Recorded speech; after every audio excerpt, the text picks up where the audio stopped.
for being patient with us as we were working to make sure that everyone was online for tonight's town hall. I want to recognize Senate President Bill Ferguson, Delegate Ruth Clippinger, Delegate Brooke Learman, Delegate Robin Lewis, Councilman Zeke Cohen, and members of the mayor's executive team and cabinet who are with us this evening. No matter your zip code or neighborhood, violence affects everyone in our city. The pain and trauma from violence continues to impact the entire Baltimore community. Just today, our city saw a triple shooting in the Southwest community, which the mayor has responded to. Baltimore simply cannot become the very best version of itself and reach its true potential without every household and homegrown business reaching theirs as well. The plight of our city is directly connected with that of the entire community. The plan that you will hear shortly is just a piece of our citywide violence reduction strategy. Living under the threat of violence is absolutely unacceptable, whether you live in Fells Point, Park Heights, or Carrollton Ridge. I know that many of you who are joining us this evening are frustrated about the current situation in Fells Point, and tonight's meeting is about discussing the plan of action moving forward. Fells Point is a beautiful neighborhood. It makes sense that Marylanders from across the region would visit Fells Point to enjoy a night out after months of quarantining indoors, and given the large concentration of people assembled, it also makes sense to evaluate the city's efforts to manage capacity of those crowds. Tonight is to talk about those efforts. In just a moment, Deputy Mayor for Public Safety, Sean Spencer, will lead a presentation of the plan of response. She will be joined by leaders from our Baltimore City Police Department, Department of Transportation, and Department of Public Works to speak in detail. We will be talking about the short-term response to address pressing concerns and also a long-term evaluation that looks at root causes and ensures that violence is equitably addressed across all of Baltimore. Tonight's meeting will end at 8 p.m. There is a form in the chat which will be available shortly where you can share your thoughts and submit your questions for tonight. My name is Marvin James, and I serve as a senior advisor to the mayor. And I will now hand it over to Deputy Mayor for Public Safety, Sonny Schnitzer, to share the plan.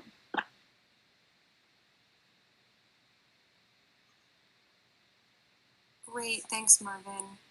And Marvin or Evan, do we have some slides we can put up?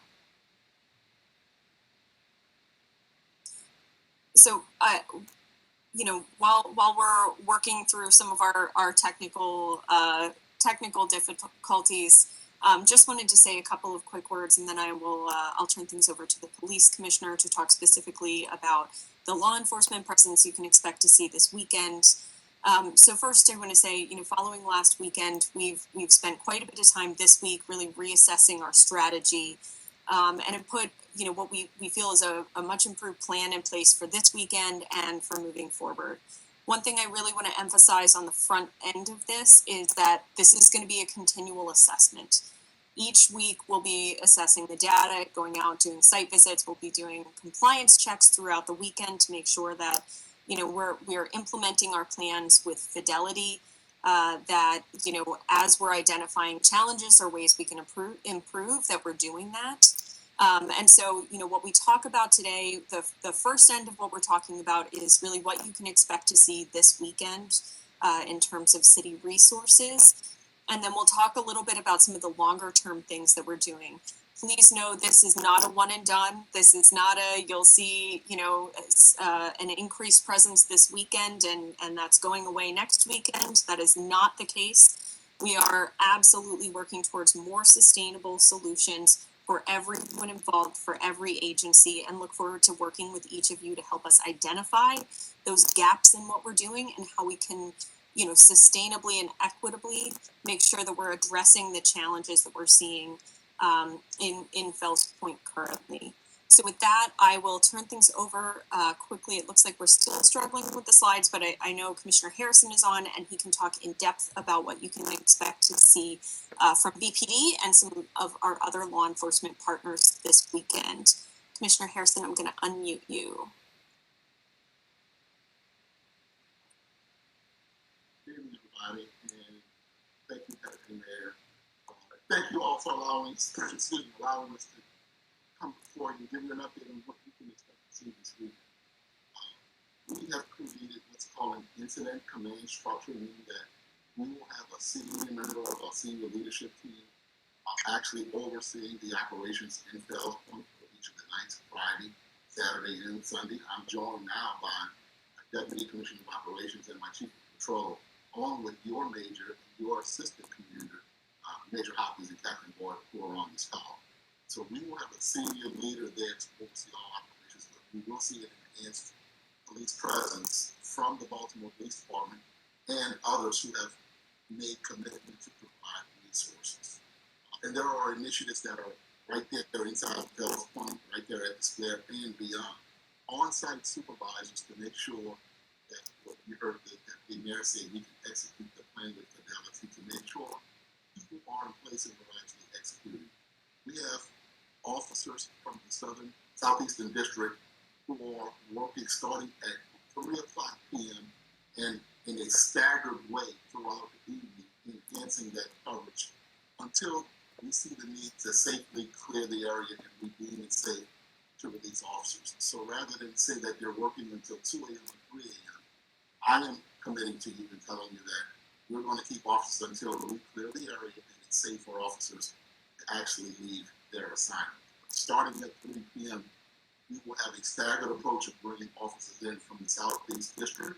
We have officers who are working overtime to add to that supplement that we're bringing from Southeast District, who will be doing foot patrols, who will have static positions, who will be doing business checks right there in the square and right around the total Fells Point area.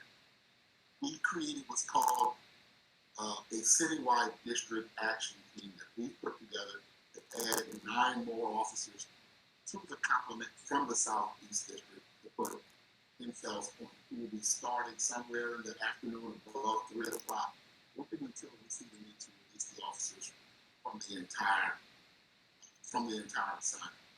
We also have a commitment from our sheriff's office, who has committed resources. And so you'll see a supplement of sheriff deputies accompanied by one of their supervisors. And their assignments have been built into our plan. They will have their positions where they will be located. They're part of the supervision will ensure that they're there, they have their assignment and instructions from the field. And then we're backed up with a commitment from the state police, who are bringing in state troopers along with Maryland transportation officers to do DWI checkpoints and DWI enforcement on the outside of Fells Point. And so we're taking it serious about not just people drinking and becoming inebriated, but drinking and driving, which is extremely hazardous also. And so they will be conducting, like I said, the DWI checkpoint and DWI enforcement around the outskirts of Fells Point, both Friday, Saturday, and Sunday nights. Additional resource that we have working the city, we've changed their working hours to make sure that they're available to respond. Of course, Foxtrot, which is our helicopter support, which will be flying and committed to being in the area of Fells Point to give us aerial camera footage should we need it. We have our accident investigative unit, which are our motorcycle traffic enforcement officers, who will be working until 3 a.m. and available to respond to Fells Point should we need more reinforcement. Then you have the Southeastern District Action Team, which will be working in the Southeast District to make sure that they can keep their finger on the pulse of everything else happening in the Southeast District while we're adding this supplemental manpower to Fells Point.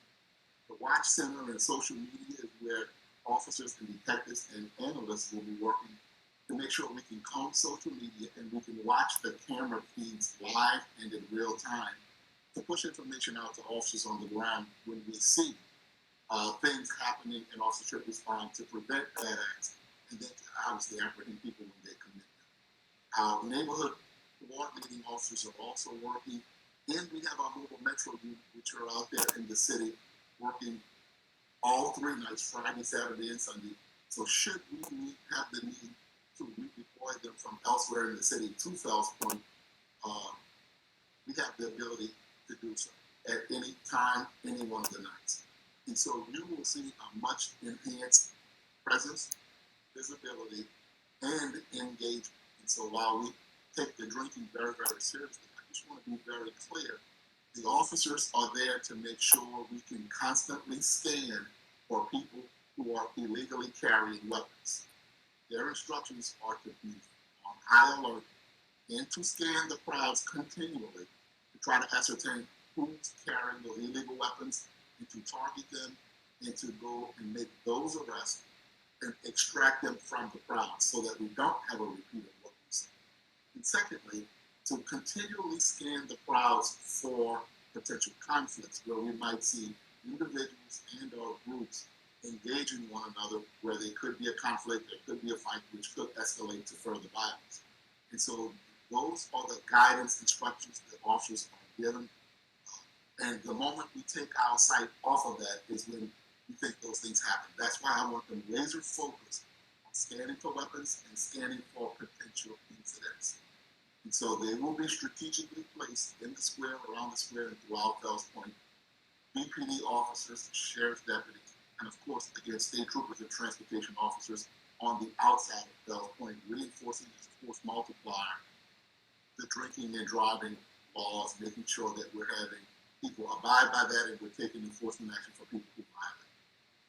So at that time, I think I'll turn it back over to our deputy mayor. I'll be available for any questions, should anybody have any questions. Great, thank you, Mr. Commissioner. Next up, I will ask Deputy City Administrator Daniel Ramos to have a quick conversation about some of the additional things we have coming up, including DOT road closures and other services that will be available in the area this weekend. Thank you, Sunny, and hi, everyone. Thank you for having us. I'm the Deputy City Administrator. The Department of Transportation reports to me. As you see from the slide, we're going to be doing road closures similar but enhanced compared to previous weekends from 4 p.m. to 6 a.m. We got a lot of feedback about the road closures, and one of the points of feedback was expanding the footprint to include Bond and Alisana. That will be the major addition. Same as it'll be on the west side or southbound side of Broadway from Alisana, east of and then east and west of Thames. We are continuing with the parking restrictions for folks that do not have the permit on Broadway and Alisana to Lancaster Streets, Broadway into Shakespeare to Thames Streets, 1,600 to 1,800 blocks of Thames, 1,600 to 1,700 blocks of Lancaster, 1,600 blocks of Shakespeare Street, and we'll also be having additional parking enforcement officers on site and doing rounds around the catchment area.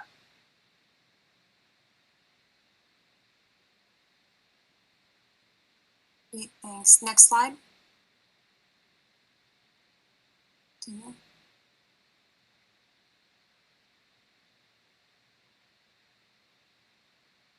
Daniel, do you want to talk about the Department of Public Works?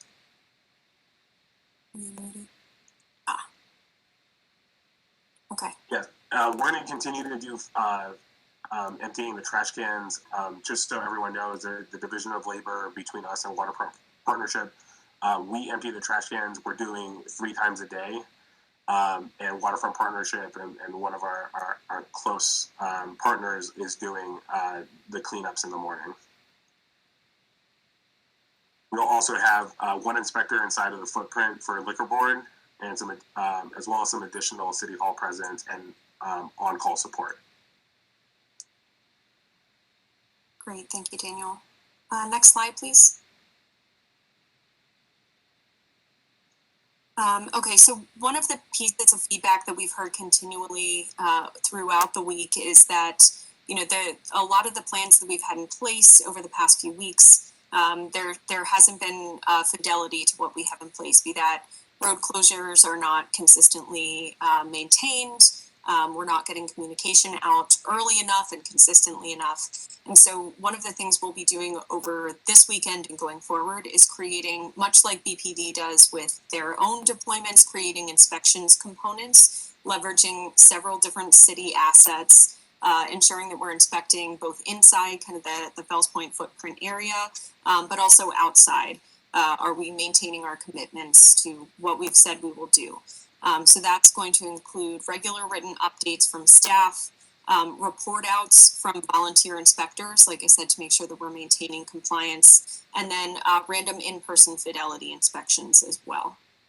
And one thing I'll add to this is, in addition to kind of tracking in the moment, we'll be doing an after action as we would with any, as Commissioner Harrison mentioned, we're treating this, as an incident action plan. So as we would with any other kind of large scale deployment, we'll be reviewing and doing an after action each weekend. And as I mentioned earlier, we would absolutely be addressing, any changes that we need to make going forward. Okay, next slide.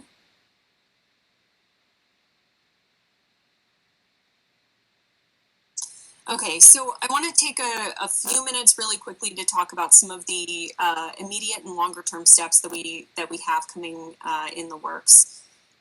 So, certainly one of the things that we've heard consistently and that we know we need to be focused on is creating, safe and workable environments for young people to be gathering. Minimal programming, but options throughout the city focused on providing opportunities to access food, live entertainment, other resources, things like that. So that is one thing that the mayor's office is going to be actively working on. We're also going to be working with all of our main streets throughout the city to make sure that we're developing programs, programming and family-focused programming. Like I said, on all of our main streets corridors, including the Fells Point area.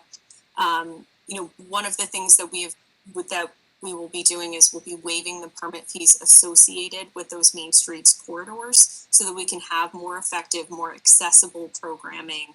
And again, this is citywide. And I do want to emphasize, while this evening we're really focused in on what we're doing in Fells Point, many of these initiatives that we're looking at, we are looking to adopt citywide. So I want to be very clear on that.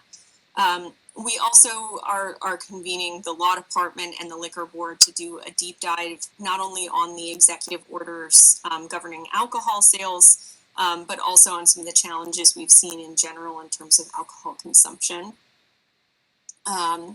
We'll be continuing a paid partnership with the Sheriff's Office for at least the next 4 weeks, likely beyond that as well. We're going to continue the requests from the Maryland State Police, the Transportation Authority Police, and school police for the foreseeable future. Obviously, they are independently governed, and so we will be, at their whim, but we'll be continuing the requests for support for that. And then, as I mentioned earlier, and as Daniel mentioned, we'll be continuing the DOT walkthroughs to re-examine existing traffic patterns created due to parklets. We've gotten a lot of feedback about the parklets back and forth, so trying to find kind of where the best path forward is for those. And then we'll be doing, as I mentioned earlier, some after actions after each weekend, starting with this coming weekend to make sure that we're addressing and adopting and adapting our plan going forward. All right. Next up, we will be moving into an opportunity to kind of ask some clarifying questions. So I believe, and Marvin, tell me if this is right, folks should be entering their questions into the chat and we'll be going from there. Is that right? And in the meantime, one thing I would like to do, Councilmember Cohen, I think I saw you on the line. Would you like to take a few minutes to say a few words. Let me find you in the...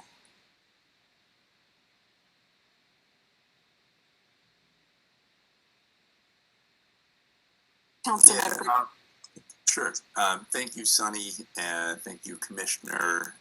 Thank you, community. Yeah, just wanted to, there's a lot of frustration in this crowd in terms of not just the really severe violence, but the people not being able to sleep, and just a real frustration. I do want to really thank you, Sonny, for leaning in. We know that you're taking this extremely seriously, and I feel like we've been yelling for a while, but I do appreciate how seriously this administration is taking this right now. I will also say that I think from out of this, as we come out of this pandemic, as we come out of this violence, as we come together, I think there's an opportunity for us as a community to really have some positive things. But we are frustrated. But again, Commissioner, Deputy Mayor, the entire staff appreciate you guys coming together, because it is very, very, very necessary. And thank you.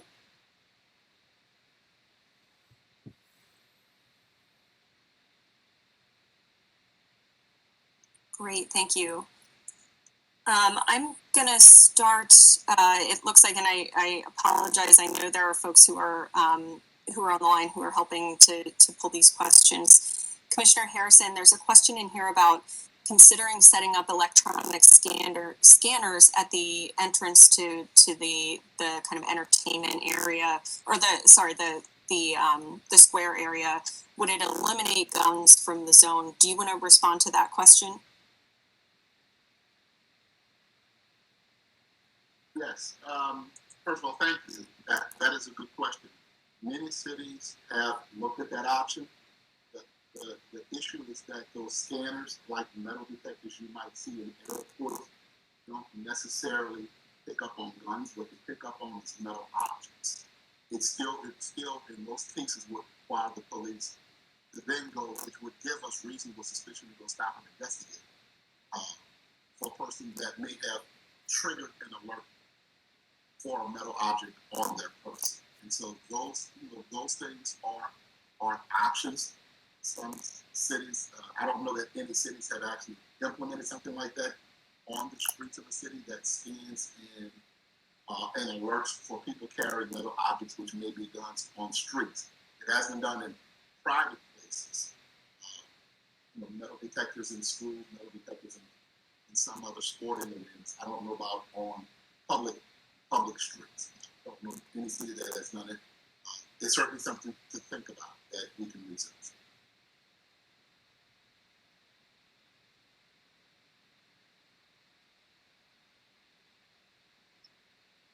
Okay, great. I'm also seeing some questions in the chat about alcohol enforcement. Can you talk to us a little bit more about what folks can expect to see from that? Yes, and look, those are things that are very concerning to us as well. Alcohol consumption is one thing. The second point is individuals who might be carrying open glass containers, which could be used as weapons. It is a local ordinance violation. It is something that is enforceable. The challenge we face is with the limited resources that we have. The greater mission that we're there for is to make people safe, to prevent people from committing bad acts like shootings, and making sure that violence doesn't erupt. And with limited resources, while we are admonishing people to not carry open glass containers, it's something that we have to make sure we give officers clear guidance on. That guidance is we need to be continually scanning the crowds or people who might be carrying guns, and when you find that, extract them from the crowds, make that arrest, and scan for individuals who might be escalating into conflicts and prevent that from happening. And when it happens, extract them from the crowd by making a physical arrest. Open containers is not an arrestable offense. At best, it's only a citation to be issued. It's a local ordinance violation.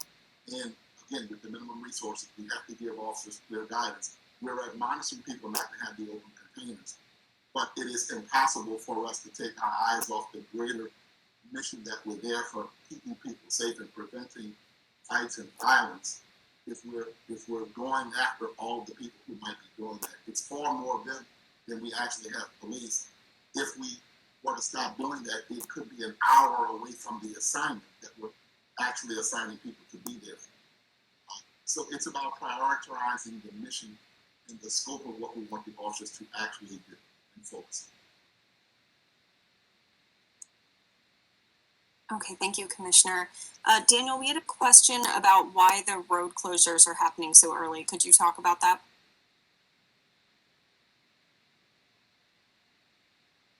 Thanks, Sunny. So we're doing 4 p.m. to the following 6 p.m. So we're almost doubling the number of hours that we would be doing road closures. We had been doing 7 p.m. to 3 a.m. We're trying to get there early so folks, we can kind of stem the flow of traffic before people come and set up. We're also doing until the very early morning along with DPD to make sure that the square is cleared and that we are able to confirm that there's safety, there's quality of life before any of our resources are broken down and taken. Great. And before you unmute, there's a question in the chat about moving trash pickup to twice a week. Could you address that? I believe for not on the weekend. I'm going to have to follow up. That's been we moved, I think, before my time in city government to the 1+1 method. As folks have read in the newspaper and have felt, we have struggled mightily to keep our solid waste bureau staffed and to make sure we had enough crews to actually to pick up just our routine services. We're also working on bringing back some of the other services folks have looked for. Street sweeping, bulk trash. These are all things that we want to restart and are working to restart, but just have had some staffing issues through COVID. Deputy Mayor Schnitzer, can I? We have some questions that have come in through the question form. Would you mind if I ask some of those questions?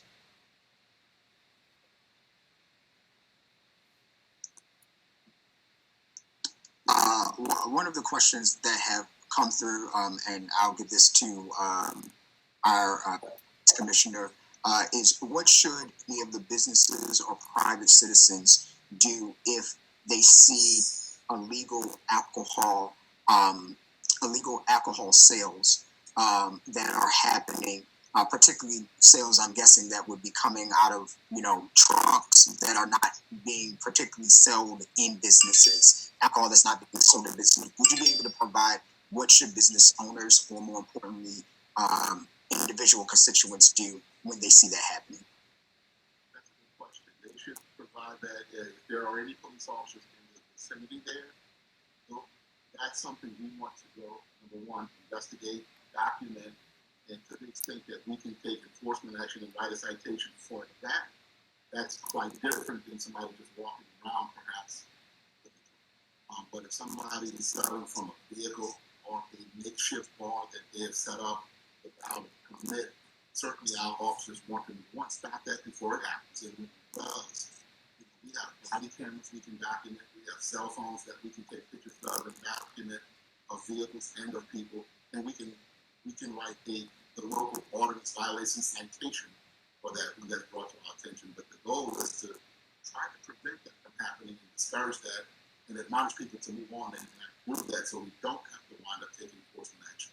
When that happens, you should bring that to the attention of the officers in your area or to the supervisors And we will have a command vehicle in the area that we'll announce later. It will be slightly outside of the square, but we'll have information that we can provide, and you can send that information to us. Thank you so much, Commissioner Harrison. Another question that's come in through the form submission, and this question can go particularly to either Deputy Mayor Snitzer or Deputy Administrator Ramos, about from Ms. Lynch. Will these guidelines and enhanced present continue after this weekend? Is there a plan to make this sustainable beyond this weekend? Sure, that's a great question. So we do plan to continue engagement in the area beyond this weekend. This is not a one and done way to address this. What I will say is the what you're going to see in Fells Point may change from week to week as we're learning different things, as we're hearing from you all about what's working and what's not working. We're going to be adjusting. But I promise you, this will not be one weekend. We have a strong presence in Fells Point, and then we're out. This is going to be continued.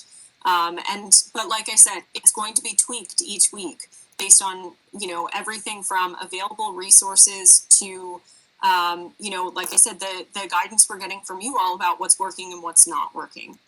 So you will continue to see a very heavy presence. You'll continue to see engagement. And one last thing that I would flag too is, each of these, with the exception of things like street closures that we have to announce well in advance, we continue to make tweaks to these plans up until each day of the week. We may even make adjustments if, after Friday night, we see that we need to make adjustments for Saturday. We'll be doing that. We'll be assessing regularly. So you can expect to continue to see engagement, though it may change over time. It may evolve.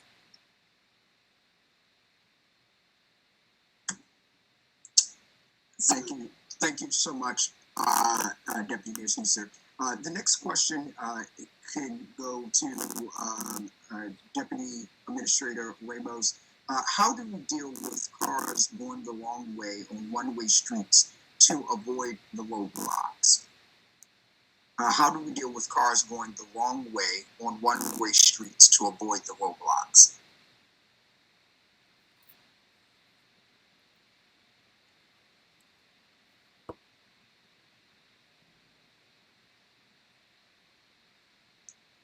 Thanks, Marvin, and that's a great question. The Department of Transportation and I did a site visit this morning and walked around the entire square as we developed our plans for road closures.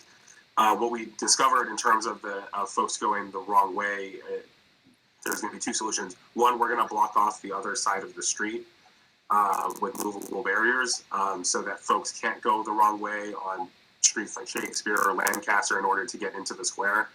We're also working with DPD to try and co-locate some sworn personnel along with the drivers of those of the trucks to help stem the flow of folks and to have that higher level of vigilance on folks entering the square. I also saw a question about Uber Eats and Grubhub and how it is difficult. I will provide that guidance to the folks that are manning those trucks. If you can show documentation about whether there's you are supposed to be there, to me that is an active use of entering the area. Thank you so much, Deputy Administrator Ramos. A question that's come in from Ms. Simon is, how can we be assured that the increased police presence will not harm co-workers or guests of color in particular? And then the second part is that how do we encourage our business owners to advocate on behalf of the whole city, not just the neighborhood? So I'll kind of enlarge that to how do we make sure that we have an equitable plan that is for Fells Point and the entire city of Baltimore as well.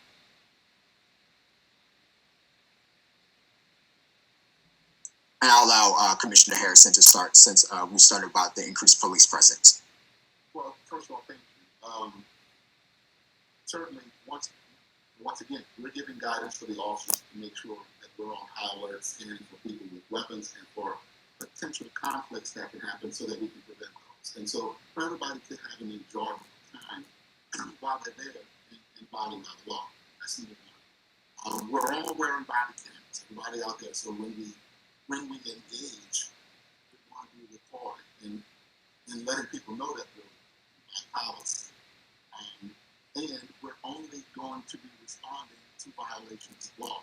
So we're not going to be just arbitrarily stopping and investigating or nefarious things like that that are disparate treatments. Those are things that we're not doing, and we're going to be recording all of those things. And then we have competent supervision that's out there to make sure that the officers are executing this plan according to design. And this is while we are discussing an enhanced presence in Fells Point for this weekend and for subsequent weekends going forward, we have an enhanced presence for the whole city over this week. All 9 districts have an enhanced presence, moving overtime and flexing and backfilling positions to make sure all of the districts have sufficient manpower for this entire weekend. And so everything we do is through the lens of equity to make sure that while we are doing our due diligence to make sure that our staffing is appropriate for the crowd size, to minimize and eliminate those things that we saw last weekend, and certainly then apprehend people who commit those violent acts, if we believe we will do that. But that's happening all over the city. And through fairness and equity, we've created deployment strategies to make sure we have sufficient manpower. Even though it's enhanced at Fells Point, it's been enhanced over the entire city.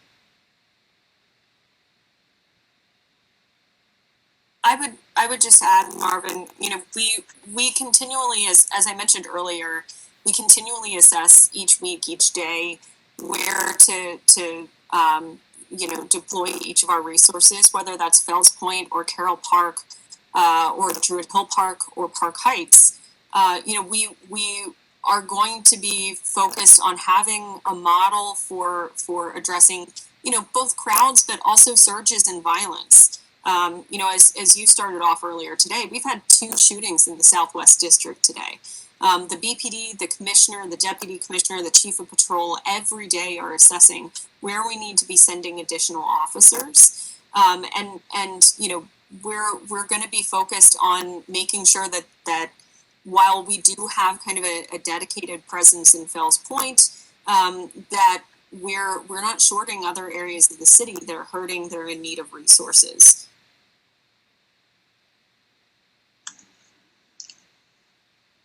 Thank you so much. One of the questions that we have, and this would be directed to Police Commissioner Harrison, is are there any pending arrests or updates concerning the violence that happened in Fells Point over the weekend, whether there's pending arrests or pending updates? There are not pending arrests, although we did put out flyers of photographs of several individuals that we saw that were captured on video, and we've put that information out to seek help in identifying them. What we've learned in combing through hours and hours upon tens of hours of a lot of videos, that we believe it was a much larger group that was moving through the area, and we have photos of several, 3 or 4 individuals right now, but we believe there are more individuals that were connected to this group who we're looking to identify so that we can enhance our investigation. There are no arrests pending at this time, but we have at least some video and some still photographs of individuals who we believe are persons of interest, who we could make a part of our investigation that could lead us to arrest. Thank you so much, Commissioner Harrison.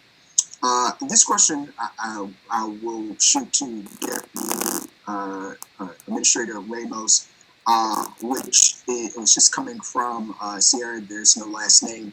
But how is the noise ordinance going to be upheld to allow the community to make sure that they are receiving sleep throughout the night, since that has not been possible throughout the weeks? Yes, I'm sorry, and that's the last part of the question about what can be done to make sure that the noise ordinances are going to be upheld.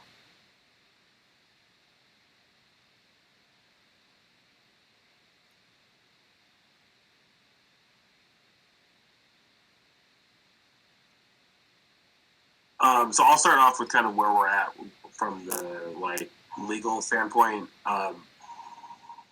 And the law, the city does have a noise ordinance. It applies, I believe, 50 feet away from the source of the noise after 11. I'll defer to Commissioner Harrison or Sonny Schnitzer if how to talk about enforcement.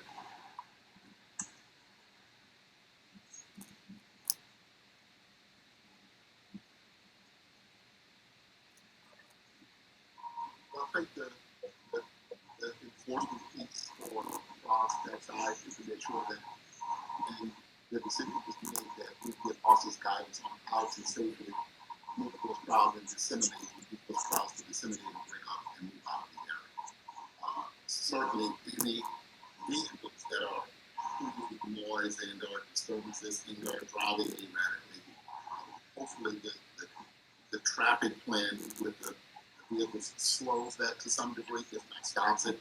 But when we find that the noise is coming from a vehicle, certainly we can take enforcement action if it's certainly outside of the zone that's been locked down by vehicles. But if it's from people, goals to move those crowds and make sure we can clear it as swiftly as possible. Thank you so much for your response, Commissioner Harrison. And just to let you know, if you're able to just move a little bit closer to your to the microphone next time, just to be able to help and assist in making sure that everyone can hear you. One of the next question comes from Tim, and I'll pose this to Deputy Mayor Schnitzer and to Deputy Administrator Ramos. That of course the mayor has talked a lot about making sure that we have a holistic public health approach. Could you talk about how the mayor's office is developing, or more importantly, making sure that there's the public health model to help address some of these issues at large, beyond police and road closures? Would you be able to talk about that just a little bit? Yeah, absolutely. I'm happy to talk a little bit about that. So I would say first and foremost, I want to kind of call out and nod Delegate Lewis, who has been a really incredible thought partner in this, in really encouraging the city for some time to be focused on this. So developing a harm reduction model for this area is really going to be focused on creating safe alternatives for folks, creating multiple spaces that are just as enticing as, a beautiful area on the water, for people to go where they can be safe, they can hang out, they can party, they can have fun, and make sure that we have lots of options, lots of programming, and that we're doing so in a thoughtful way that centers and really grounds this work in the experiences of young people. So I want to be I want to be clear that those alternatives and that programming isn't going to pop up overnight. But that is a part of what we've been directed to do, is to really focus on what are some of the harm reduction models we can use, especially now that we're starting to see positive impacts from increases in folks getting vaccinated. We're starting to be able to lift gathering restrictions. Now we're in a place where we can start creating safe gatherings for folks. So that's one of the ways that we're looking to do that. I'm gonna see, Daniel, did you have anything that you wanted to add? Thank you for the question. That's part of the reason we're coming back to getting in early. trying to have assets down in the space so that folks, don't have cars already there. We're doing everything we can to reduce the opportunity for cars or other vehicles to come into the space, and thereby reducing the interaction with police.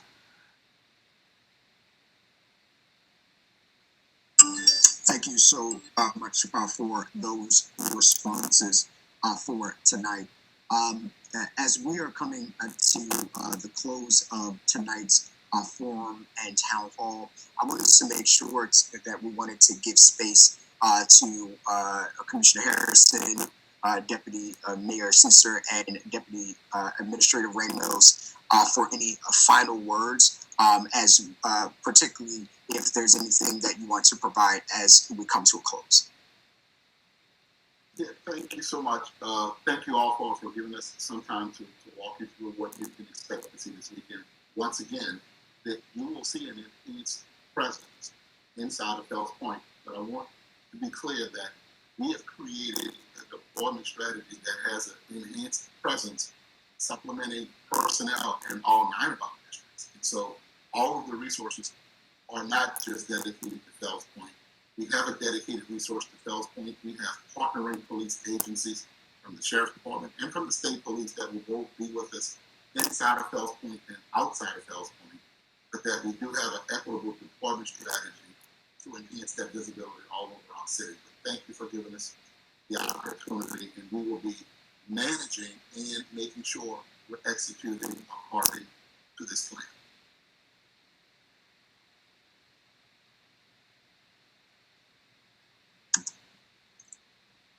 Thank you, Mr. Commissioner, and I want to thank all of you for taking the time to join us this evening.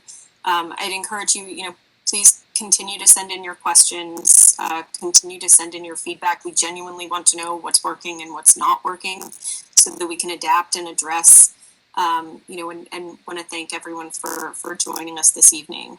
Marvin, I'll turn it back over to you to close out. Thank you so much, Deputy Mayor Spencer. Again, I want to thank everyone for joining us this evening. We will be wrapping up tonight's meeting. Please remember that you can still share your comments by clicking on the link in the chat to complete the comment form. This is a way to share your thoughts if you are unable to ask a question for tonight. And then again, we want to, of course, thank all of the members of the Baltimore City State Delegation, as well as Councilman Z. Cohen that was on tonight to be able to help provide instruction, dialogue, and then, of course, the next steps. Again, thank you all so much for joining us tonight. And we look forward to continuing interacting and, of course, making sure to make Baltimore the best city in the world. Have a great night.